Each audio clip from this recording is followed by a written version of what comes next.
1970년대 초에 업어서 키운 조카가 있는데, 그 조카가 미국으로 이민을 가서 살다가 이제 대학생이 돼서 처녀가 돼가지고 방학을 맞이해서 이제 고국에 잠시 나왔습니다. 그러니까 가족은 다 이제 미국에서 사는데, 작은 아버지가 한국에서 목사님이세요. 자기 어렸을 때 업어주고 키워줬어요. 정이 많이 들었는데 숙녀가 돼가지고 방학이라 오니까 얼마나 반가웠겠습니까? 그러니까 그 조카가 작은아버지 팔짱을 꼭 끼고, 작은아버지 대한민국이 이렇게 놀랍게 발전한 거 보니까 어디가 어딘지를 모르겠어요. 어디 생소한 거요. 살았던 데가 전혀 아닌 거지. 어렸을 때 본 한국이 아닌 거예요. 그래서 팔짱을 끼고 백화점도 쇼핑도 하고 맛있는 것도 같이 먹고 이렇게 즐겁게 지나다가 돌아갔는데, 교회 안에 이상한 소문이 돌기를 시작했습니다. 하하, 그 목사님이 신령한 줄 알았더니 웬 젊은 여자하고 데이트 다니는 거 내가 봤다. 나 눈으로 똑똑히 봤다니까. 이렇게 된 거예요. 그러니까 그냥 속작속작 해갖고 소문이 나니까 교회가 어수선해졌는데, 이제 누가 말 안 해주니까 몰랐죠. 근데 그 소문이 어디까지 갔냐면 현대 종교 연구소라는 데가 있습니다. 이단을 연구하고 교회 비리를 연구해가지고 그것을 바로잡는 그런 역할을 하는 현대 종교 연구소 기자가 목사님을 찾아와서, 목사님 사진 다 찍어놨습니다. 근거가 있으니까 돈을 주든지 내가 입담으로 줄 테니까, 안 그러면 폭로할 거요. 이러니까 목사님이 그때 깜짝 놀래가지고 그 산을 보여달라고, 근거를 보여달라고 딱 보여준 거예요. 그러니까 목사님이 시끄러우니까 봉탄나 주고 말고 싶었지만은 이러면 안 되겠다는 생각이 들고, 나 같은 피해자도 많이 생길 거다는 생각이 들어서 이 사람을 이대로 두면 안 되겠다 이런 생각이 들어서 고발을 했어요. 그리고 재판을 해서 목사님이 당연히 이겼죠. 승소는 했는데 목사님에게 받은 상처와 교회가 받은 상처가 보통 큰 게 아니에요. 사실은 밝혀져도 벌써 마음이 상해 있는 거예요. 우리가 사회생활을 하다 보면 크고 작은 오해들이 많이 일어납니다. 어떨 때는 씻을 수 없는 상처를 입기도 하지요. 오늘 성경에 보니까 오해한 사람들의 이야기가 나와 있습니다. 그 이야기가 뭐냐면 부활을 믿지 않는 사두개인들의 이야기. 이 사두개인들은 부활한다는 사실을 안 믿어. 안 믿으면 뭐가 많지요? 의심이 많고 궁금한 게 많아. 이러니까 예수님 신명기 25장 5절에 보니까 이 나오지요. 형제들에게 함께 사는데 그 중에 하나가 죽고 아들이 없거든. 그 죽은 자의 아내는 나가서 타인에게 시집가지 말 것이요, 그의 남편의 형제가 그에게 들어가서 그를 맞이하여 아내로 삼으라. 이렇게 모세를 통해서 말씀한 걸 우리가 안다.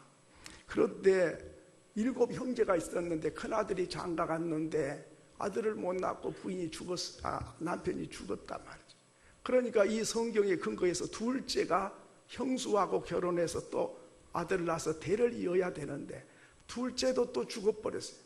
셋째가 또 그 형수와 같이 살았는데 셋째도 죽고, 넷째, 다섯째, 여섯째, 7째까지 그 형수가 같이 부부 생활하고 살았는데 아기를 못 낳고 죽었다. 만약에 부활한다면 천국 가서 그 아내는 누구 아내가 되겠습니까? 큰아들 아내가 되겠습니까? 둘째 아들 아내가 되겠습니까? 7째 아들 아내가 되겠습니까? 이걸 궁금해서 묻게 됐습니다. 그때 예수님께서 말씀하시기를, 너희가 성경을 몰라서 또 하나님의 능력을 몰라서 믿지를 못해서 너희들이 오해를 했다. 부활하면 시집가고 장가가고 아들 낳고 딸 낳고 살림하고 그런 게 아니야. 부활하면은 천사처럼 살아. 여러분, 오늘 저와 여러분이 부활해가지고 시집장가 안 가고 아들 딸 안 놓고 살림 걱정 안 하고 사는 천사가 무슨 살림 걱정한 천사 봤습니까? 아유, 그런 게 아니죠. 그러니까 부활하면 시집장가 안 가요. 그러니까 있는 동안에 잘해줘요. 그냥 몇 년 살다가 다 흩어질 건데 나중에 괜히 원망하고 그러지 말고 그냥 몇 년 살 동안만 잘해줘요. 떠나면 이제는 부부가 아니에요. 천사처럼 따로따로 이제 살아요. 어떤 사람 또 걱정도 팔자라. 아이고, 부부가 살아야지 혼자 살면 뭔 재미로 산대요. 아이고, 천국 가서 걱정을 해요. 그런 걱정 안 해도 돼요. 천사가 외로워서 못 살겠다, 그런 천사 봤습니까? 그대로 기쁘고 만족한 거예요. 자, 이렇게 오해가 어디서 생겼지요? 오해 생기는 근거가 뭐요? 성경을 몰라서, 하나님의 능력을 몰라서, 다시 말하면 무식해서, 무지해서 오해한 것이다. 오해는 진실을 모를 때에 오해를 해요. 알면 오해할 것도 없지요. 또 사람을 잘 몰라서 오해해. 그 사람 정확하게 알면 오해할 게 없어요. 성경을 잘 몰라서 오해를 해요. 또 하나님의 능력이 얼마나 많은지, 죽은 썩은 냄새난 사람도 얼마든지 살리는 능력이 있다는 걸 믿으면 오해 안 하죠. 그런데 믿지를 못하고 알지를 못하면 오해를 하게 되고 의심을 하게 되고 마음이 불편한 거지요. 그럼 유대인들도 오해를 많이 했어요. 유대인들은 메시아 오기를 수천 년 동안 기다렸어요. 메시아가 오시면 우리를 해방시켜준다. 언제 오실란가? 저 먼 하늘에 구름만 떠도 행여나 우리 주님 오실까? 그렇게 고대했던 사람들인데, 예수가 유대 땅 베들레헴에 어린 아기로 탄생했을 때에 그가 메시아인 걸 몰랐어요. 그리고 예수님이 죽은 자 살리고 병자 고쳐주고 천국 복음을 전해주지만 그가 메시아인 줄을 몰랐어요. 그래서 예수님을 메시아를 기다렸는데 마침 예수님이 오셨는데 십자가의 못을 박아 죽게 만든 거죠. 왜 그랬지요? 예수님은 우리를 죄와 사망에서 구원하기 위하여 오신 분이에요. 사단의 권세, 죄의 권세에서 자유케 하려고 오신 분이시다, 그 말이죠. 그런데 유대인들은 오해를 했어요. 로마가 압제하고 짓밟고 세금 갖다 바치라니까 로마를 물리치고 나라를 해방시키는 메시아를 기다린 거죠. 그러니까 메시아, 그분이 오시는 목적하고 유대인들이 기다리는 메시아를 기다리는 목적하고는 달랐던 거죠. 그래서 우리 조국을 해방시켜 줄 줄 알았는데 해방시켜 주지 않아. 그러니까 너는 필요 없어. 그래서 십자가의 못을 박아 죽게 만든 것이지요. 그렇습니다. 내 생각대로 안 하면 그것이 다 잘못됐다고 생각해요. 그런데 예수님이 나를 따라오려면 자기를 부인하고 십자가를 지고 나를 따라와야 돼. 너 생각이 옳은 게 아니야. 너가 알고 있는 지식이 전부가 아니야. 너 생각을 부인해야 돼. 너 생각을 십자가에 못을 박아야 돼. 그래야 나를 따라올 수 있다. 네 생각 가지고는 하나님의 뜻과 거리가 멀어. 그러니까 주님을 이해할 수가 없다는 말이죠. 여러분, 그래서 이스라엘 사람들은 메시아를 오해해서 십자가의 못을 박아 죽게 만든 거죠. 또 오해한 게 있어요. 이스라엘 백성은 뭘 오해했냐면 하나님은 이스라엘 백성을 선택했어요. 선민이라 그래요, 그걸. 그런데 오해한 거예요.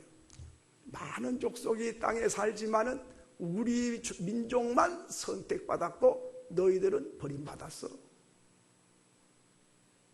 하나님은 우리 하나님이지 너희 하나님이 아니야. 천국은 우리만 가지 너희들은 해당 사항이 아니야. 이렇게 오해를 한 거죠. 근데 그런 게 아니라 하나님은 이스라엘 백성을 선택한 게 맞아요. 선택했으면 이스라엘 백성만 선택한 게 아니라 이스라엘 백성을 통해서 하나님의 복음을 세계 만민에게 너희들이 전해서 세계 만민이 다 하나님을 사랑하고 섬겨서 다 세계 만민이 구원받고 세계 만민이 복을 받고 세계 만민이 천국 가는 길을 너희가 가르쳐주고 인도해 주라. 그런 의미에서 축복의 통로가 되라고 선택한 것이지, 우리만 선택했고 이방 백성은 짐승 같아, 너희들은 지옥에 갈 사람이야, 우리는 선민이야, 이렇게 선민의식이 잘못돼가지고 그래서 그들은 오해를 한 거죠. 오늘도 그렇게 오해한 사람이 있어요. 아이고, 예수 믿고 나는 천국 가, 당신은 예수 안 믿지 너는 지옥에 가, 이렇게 생각하는 게 아니라 나를 통해서 복음이 전해져 갖고 저들도 구원받아서 천국 가게 해줘야 될 사명과 책임이 내게 있다. 나만 복 받는 게 아니라 내가 예수 믿고 복을 받았으면 다른 사람도 예수를 믿고 복을 받게 해줘야 될 의무가 있다. 이 사실을 알아야 되는데 유대인들이 자기들만 선택했다고 자부심을 가진 것처럼 오늘도 우리만 선택했고 너희들 해당 사항이 없다고 생각하면 그 사람은 하나님을 오해하는 것이 되는 것이죠. 두 번째 오해가 있는데 할례의 오해입니다. 로마서 2장 28절로 29절에 보면 이런 말씀이 있습니다. 우리 같이 한번 읽겠습니다. 로마서 2장 28절로 29절 같이 읽습니다. 시작. 무릇 표면적 유대인이 아니요 오직 이면의 유대인이며 할례는 마음에 할지니 영에 있고 율법 조문에 있지 아니한 것이라. 그 칭찬이 사람에서가 아니요 다만 하나님에게서니라. 이 말씀이 무슨 뜻인지 우리가 알아야 돼요. 유대인들은 생각했어요. 하나님 믿는 유대 백성들은 다 할례를 받았어요. 할례를 받으면서 할례 안 받은 이방인들은 짐승 취급을 했어요. 우리는 할례 받았다. 할례 받은 사람은 천국 백성이라는 징표고 천국 가는 입장권이나 마찬가지야.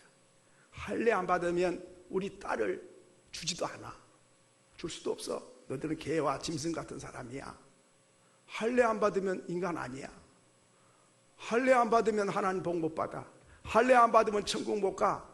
우리는 할례 받은 백성. 그래가지고 할례에 대한 자부심이 대단했어요. 그런데 오늘 로마서 2장 28절에 보니까 육체의 할례가 뭐라 그랬지요? 육체의 할례가 아니야. 육체의 할례 받은 거 그건 할례도 아니야. 그럼 뭐라 그랬죠? 29절에 뭐라 했어요? 할례는 어디다가 해라 그랬죠? 할례는 마음에 하는 거야. 이걸 몰랐어요. 마음은 할례 안 받고 육신의 할례만 받아서 됐다. 천국은 따놓은 단상이다. 그냥 언제 가든지 천국 가. 할례 받았잖아. 너 할례 안 받았어? 이거 넌 지옥 가. 그런 할례가 아니에요. 육체의 할례는 할례가 아니다. 가치가 없다고 말이에요. 무슨 할례가 가치가 있어요? 마음의 할례가 가치가 있다. 그럼 뭐요? 왜 그러면 처음부터 마음의 할례를 받아야 된다 그러지? 육신의 할례 받아라 그래가지고 할례 받고 자부심을 갖고 있는데 그건 필요 없어요. 그건 가짜야. 마음의 할례 받아야 진짜야. 이게 무슨 뜻이에요? 이게? 그래서 그들은 할례 받은 것을 자부심을 가졌는데 그게 아닌 거예요. 무슨 말인고 하니 하나님께서 할례를 받아라는 뜻은 할례를 받은 사람이 할례 받은 내 몸을 볼 때마다 내 마음에 할례를 네가 해라 그 말이에요. 누가 마음을 할례를 누가 합니까? 칼 가져왔었는데 당신 마음이 할례 좀 받아야 돼. 그럴 수가 없잖아요.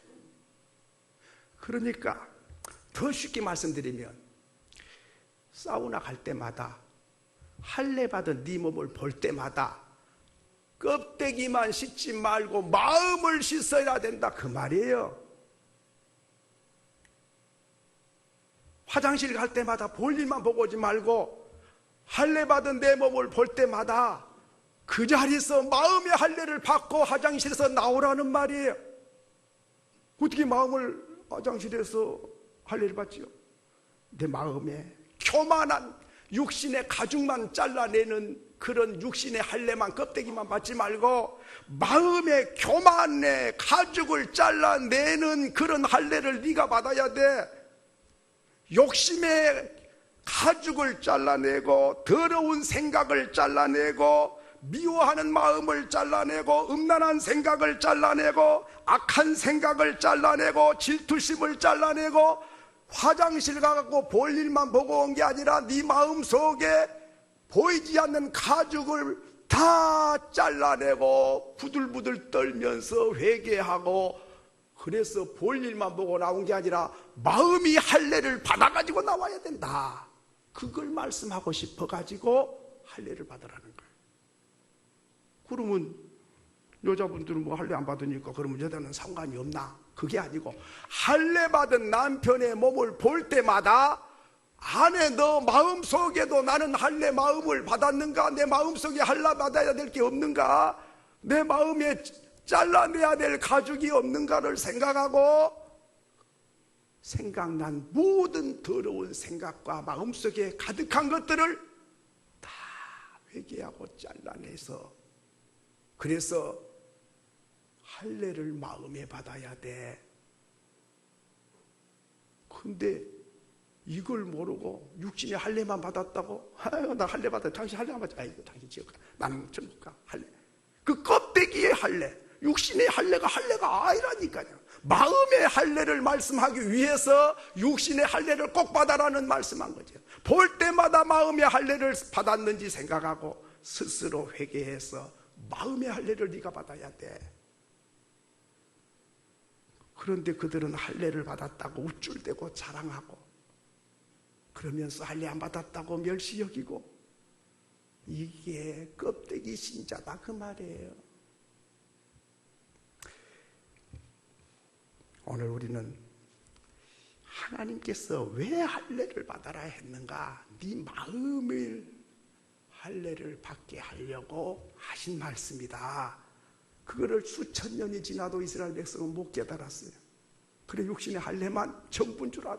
그거면 다요. 마음은 별 생각 다 갖고 있어도 아무렇지도 않아. 그렇지 않죠. 오늘 뿐만 아니라 세 번째로는 이 사람들이요, 왜 그런 생각을 했냐? 골로새서 2장 16절에 보면 율법은 알았지만은 율법 정신을 몰라서 오해를 한 거예요. 같이 한번 읽겠습니다. 시작. 그러므로 먹고 마시는 것과 절기나 초하루나 안식일을 이유로 누구든지 너희를 비판하지 못하게 하라. 이것들은 장래일의 그림자이나 몸은 그리스도의 것이니라. 이게 무슨 말씀이냐면, 구약에서 불결한 거 먹지 마라, 뭐 절기를 지키라, 뭐 이런 옷을 입으라, 뭐 초하루 날은 이렇게 하라, 안식일은 일하지 말라, 뭐 여러 가지를 말씀을 했죠. 그 구약에서 가르친 거는 뭐라 그랬죠? 이것들은 장래일의 그림자예요. 구약 성경은 그림자야, 그림자. 그러면 실체는 뭐요? 실체는 몸은 그리스도의 것이니라. 그러니까 예수를 가르치기 위해서 구약시대에는 그림자로만 말씀을 한 거예요. 희미하죠. 정확하지도 못하죠. 그런데 예수 그리스도가 몸이고 실체다, 그 말. 다시 말하면 예수가 핵심이다. 예수를 붙잡고 예수를 만나고 예수를 닮고 예수 가르침의 인도를 받게 하기 위해서 그림자로 불결한 거 먹지 마라, 거룩하신 예수님을 닮아가려니까 그렇게 지저분한 거 하면 안 되고, 안식일의 주인이 예수야, 그러니까 안식일을 거룩히 지키란 것은 예수 따라 살아라는 뜻이다. 왜? 몸이 예수고 실체가 그리스도니까. 그런데 유대인들은 껍데기 막 이거 먹으면 안 되고 저거 먹어야 되고 그것이 전부인 줄 아는데 예수는 십자가에 죽여버리고 껍데기 그림자를 붙잡고 그게 실체인 줄 알고 그렇게 믿음 생활을 했더라 그 말이죠. 요한복음 20장 31절에 보면 실체가 누군지 기록하고 있어요. 한번 읽겠습니다. 시작. 이것들은 요한복음 20장 31절 같이 읽습니다. 오직 이것을 기록함은 너희로 예수께서 하나님의 아들 그리스도이심을 믿게 하려 함이요 또 너희로 믿고 그 이름을 힘입어 생명을 얻게 하려 함이라. 성경이 기록한 목적이 바로 여기 있습니다. 예수가 하나님의 아들인 것을 믿고 그리고 그 이름을 힘입어서 생명을 얻어서 그분이 가시는 거룩한 길을 걸어가기 위해서 성경이 기록이 됐다 하는 것이죠. 그러니까 성경이 기록된 목적이 바로 초점이 예수께 맞춰져 있어요. 다른 건 그림자고 실체와 몸은 예수다 그 말이죠. 그러니까 예수님께 초점이 맞춰져 있는데 그들은 실체요 몸인 예수는 귀하지 않고 그림자 같은 거 안식일을 이렇게 지켜야 되고 할례를 이렇게 받아야 되고 더러운 거 먹으면 안 되고 고상한 거 먹어야 되고 이게 다 껍데기예요. 예수 그분에게 맞춰져서 그분이 주인공이고 그분 믿고 그분 따라가고 그분과 함께 살아가는 사람 되라고 이렇게 성경을 기록한 것이다 하는 것이죠. 오늘날도 교회 안에 다니면서도 그림자 쫓아간 사람 많아요. 주님이 뭘 원하시는가? 주님이 기뻐한 일이 뭘까? 주님의 소원이 뭘까? 내가 어떻게 사는 게 주님의 마음에 합당할까? 관심이 없고 성경의 글자만 보고 그 글자에 묶여가지고 그것이 의미가 뭔지 뜻이 뭔지를 몰라서 오해를 하게 되는 것이죠. 여러분 400~500년 전에 영국에서는 도둑질을 하면 있잖아요 바로 사형을 시켰어요. 왜? 도둑질해서 남의 걸 훔친 건 너는 살아있을 필요가 가치가 없어. 그래가지고 도둑질한 사람을 엄하게 다뤘습니다. 그런데 암스트롱이라고 하는 청년이 남의 물건을 훔치다가 잡혔어요. 그래서 이제 사형을 당하게 됐습니다. 젊은 나이에 도둑질했다고 이제 죽게 되는 거죠. 그런데 이제 그 암스트롱이 감옥 안에 있으면서 소문을 들었어요. 제임스 1세 왕이 그 당시의 왕인데 제임스 1세 왕이 성경을 영어로 번역을 해라고 시켜가지고 이제 성경이 영어로 번역돼 가지고 영국 사람들이 다 읽을 수 있도록 그렇게 만들었어요. 그것을 킹 제임스 버전이라 그러지요. 지금도 그 성경이 있지요. 근데 이제 그 성경을 왕이 지시해 가지고 번역을 해서 온 백성이 읽혀야 되겠다. 왜? 이 백성이 성경을 모르고 무식하니까 도둑질하고 죄인 줄도 모르니까 안 되겠다. 이런 생각이 들어가지고 성경을 번역해서 이제 백성들에게 읽도록. 그 전만 해도 못 읽게 했고 성경도 없었고 그랬지요. 그 소식을 암스트롱이 듣고 간수에게 부탁했어요. 내 소원이니까 웃사람한테 말해가지고 임금이 번역한 그 성경 내가 꼭 한번 읽고 죽도록 그 소원 한번 들어달라고 부탁을 했어요. 그랬더니 그 사람이 웃사람한테 보고하고 해가지고 임금님께 보고가 올라갔어요. 이번에 재수 젊은이가 하나 있는데 그 사람 좀 특별해가지고 그냥 언제 죽어도 죽을 건데 말이지 꼭 임금님이 번역한 성경을 한번 읽고 죽도록 배려해달라고 요청을 해왔니 어떻게 하면 좋겠습니까? 그러니까 임금이 그놈이 참 별난 놈이네 그렇게 하도록 한번 다 읽은 뒤에 사형을 시켜라. 그랬더니 이 암스트롱이가 상당히 똑똑하고 머리가 영리해요. 얼른 읽으면 얼른 죽으니까 하루에 한 구절씩만 읽네. 한 구절씩만. 그러니까 그 빨리 읽어야지. 빨리 읽으면 죽는데 내가 빨리 안 읽어. 한 번 다 읽을 때까지는 보류해 준다 그랬잖아. 그러니까 기간이 얼마든지 기다려요. 하루에 한 구절씩만 난 읽어. 그럼 몇 구절이요? 31,102구절이니까 300년 동안 읽을 거예요. 그러니까 임금님이 300년 동안 사형집행을 보류해서 기어코 한 번 읽고 떠나게 해줘라. 300년 살도 못하고 벌써 가기는 갔지요. 그런데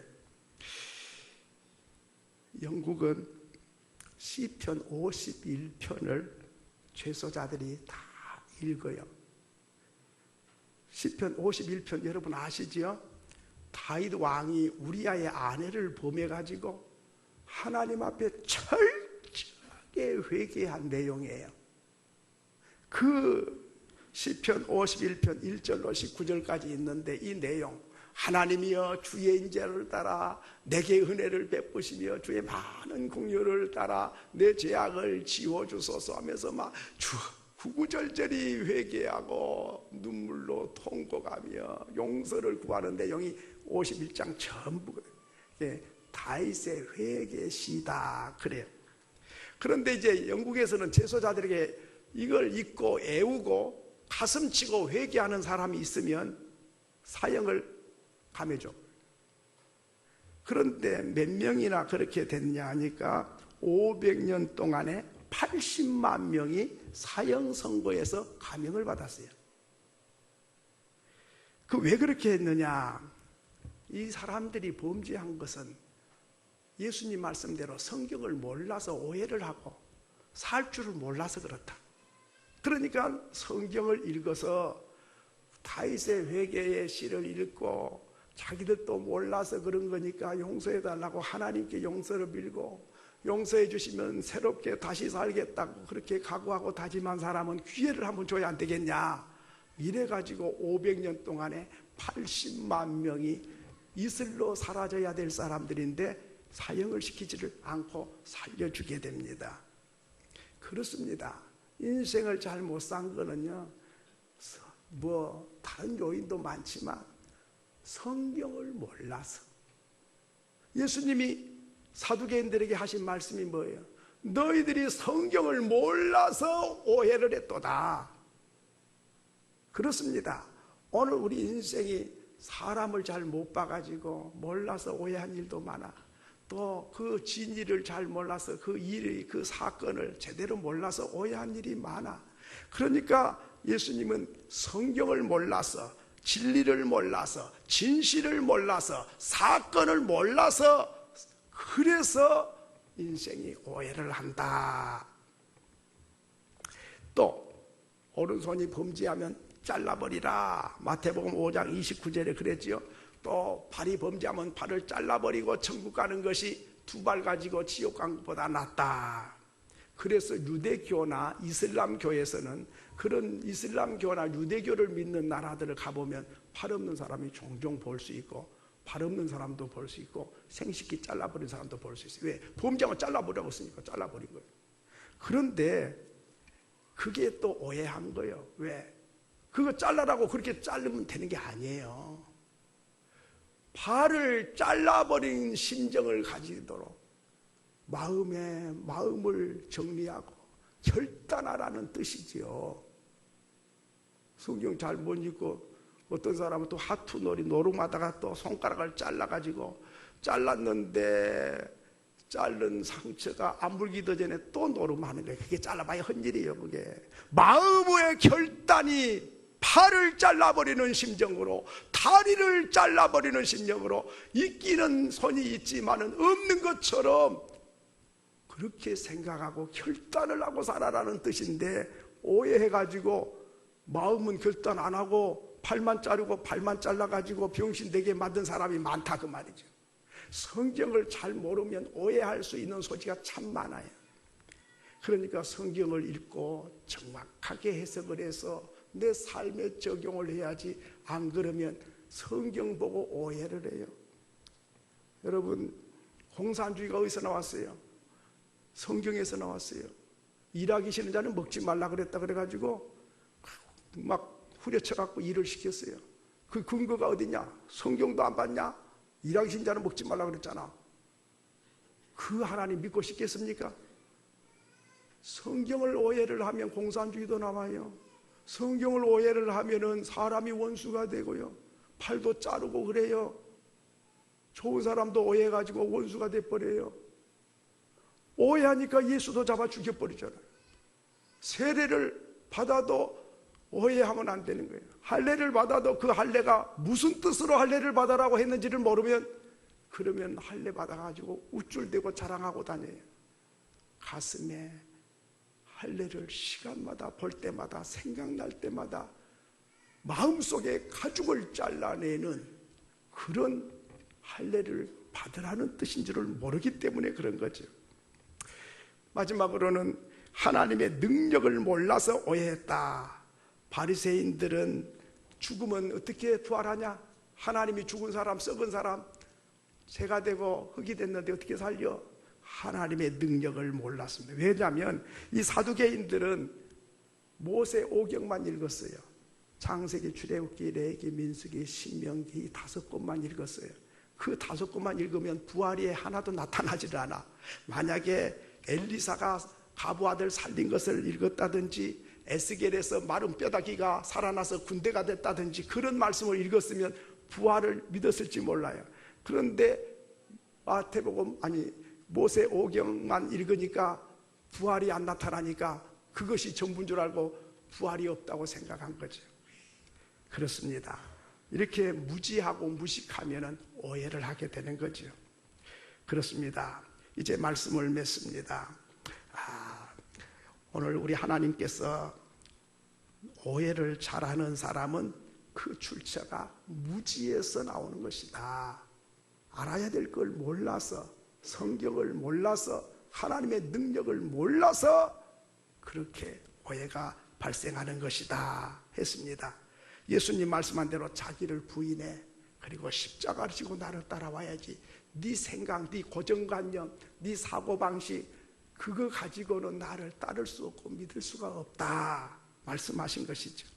그러므로 오늘 우리는 늘 배우고 확실한 일에 거해서 오해가 풀려지고 늘 믿음으로 견고히 세워서 날마다 주님과 함께 걸어가는 복된 인생길이 될 수 있기를 소원합니다.